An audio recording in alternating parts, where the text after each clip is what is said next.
8 novembre 1977. Très cher, ça y est, devine où je suis, India.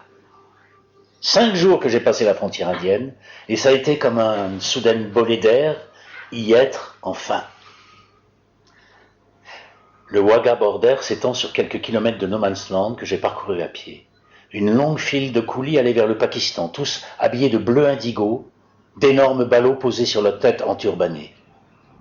J'ai croisé une file de regards. Des yeux agrandis par un étonnement et une curiosité intense se rivaient dans les miens. J'ai dû leur paraître étrange, t'imagines ? Une femme qui entre dans leur pays, son sac à l'épaule, avec un petit joufflu et bouclé trottinant à ses côtés. Je n'oublierai jamais leur regard.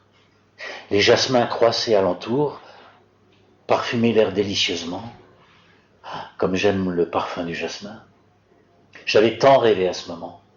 Il s'est inscrit hors du temps et de tout. Sur mon carnet, j'ai écrit « Enfin, je suis arrivé au pays des vivants ». Je voyage différemment ici. Les Indiens sont 10 fois plus cool que les Pakistanais, car il y a beaucoup de femmes et d'enfants dans les rues partout, et je ne suis pas mangé par les regards des hommes. Ça, c'est chouette. Dans les trains, je monte dans des wagons réservés aux femmes, on se sourit comme si on avait conscience quelque part d'être avant tout des femmes, identiques dans le fond, mais d'expressions différentes. Je crois surtout qu'on a en commun d'avoir un enfant sur les genoux. Amritsar était ma première ville. J'ai passé 3 jours au temple sikh où j'ai rencontré un Français. Il m'a initié à mon premier lassi. C'est une boisson au yaourt parfumée à l'essence de rose. Et après, à mes premiers mots d'hindi. Bahut Acha. C'est très bon. Il est complètement barré. Ça fait plus d'1 an, je crois, qu'il traîne ses pieds nus et ravagés sur les routes de l'Inde. C'est drôle comme je me sens chez moi dans ce pays, où tout se passe comme au Moyen-Âge. Charrettes, ânes, chèvres, buffles et vaches peuplent la ville avec plus d'aise que les touristes qui viennent se faire photographier devant le Taj. Je suis arrivé à Agra à 2 heures du matin. J'ai eu peur de la nuit et je me suis installé pour dormir à la gare. C'était sale, il y avait des rats qui couraient partout. Colas s'est mis à pleurer, insistant pour que nous allions dans un hôtel. À 3 heures du mat', j'ai prié un rickshaw de nous emmener à une adresse que j'avais.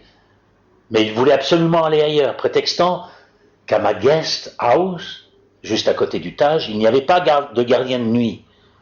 Finalement, j'ai menti en disant que je devais absolument retrouver des amis. Le plus fort, c'est qu'il disait vrai. Alors il a fallu faire un ramdam pas possible pour réveiller le proprio. Pas content, il me tend un registre. Qui sont vos amis ? Je repère 2 noms avec écrit en face French.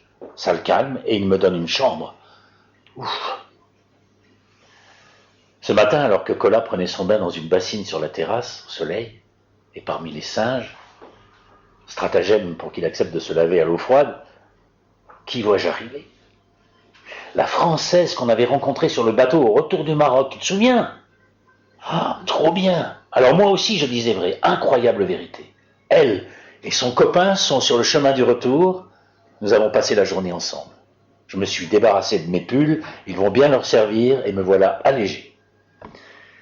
Il fait environ 30 degrés partout où tu vas, partout où tu vas il y a de la musique, d'un temple avec des chants, de voix profondes et tam-tam, d'un flûtiste dans une chambre voisine, ou des perroquets qui jouent sur les arbres à côté. Et puis des singes sautent de ci, de là dans la rue. Et nous avons même vu un éléphant. Des chameaux majestueux qui traînent une charrette dégingandée et de la poussière partout. Colas est ravi. C'est quasi magique. Tout se passe incroyablement bien, il est super résistant. Le fait de venir par la route fait que notre organisme s'est habitué petit à petit aux microbes locaux. On a toujours bu de l'eau du robinet en Afghanistan et au Pakistan, ainsi qu'à Amritsar, et ici, on n'a jamais eu aucune chiasse, aucun malaise. Colas a très bon appétit. Faut un peu se casser la tête pour lui trouver à manger, car tout est épicé. Mais entre le riz, le yaourt délicieux, le lait, les fruits, les amandes, pour l'instant ça va. En ce moment, il joue au ballon sur la terrasse. Il s'amuse et rigole avec tout le monde, en hindi, en anglais, en espagnol, enfin n'importe quoi. Il sait s'amuser dans toutes les langues. Je prends ce soir le train pour Bénarès. 1200 km de nuit. La vie n'est vraiment pas chère ici. Je dors parfois dans les temples sikhs ou hindous. Ils sont très aimables et donnent des petites chambres très propres, gratuitement. Je t'embrasse et Cola te fait un grand sourire. La petite va nu-pied. Bravo.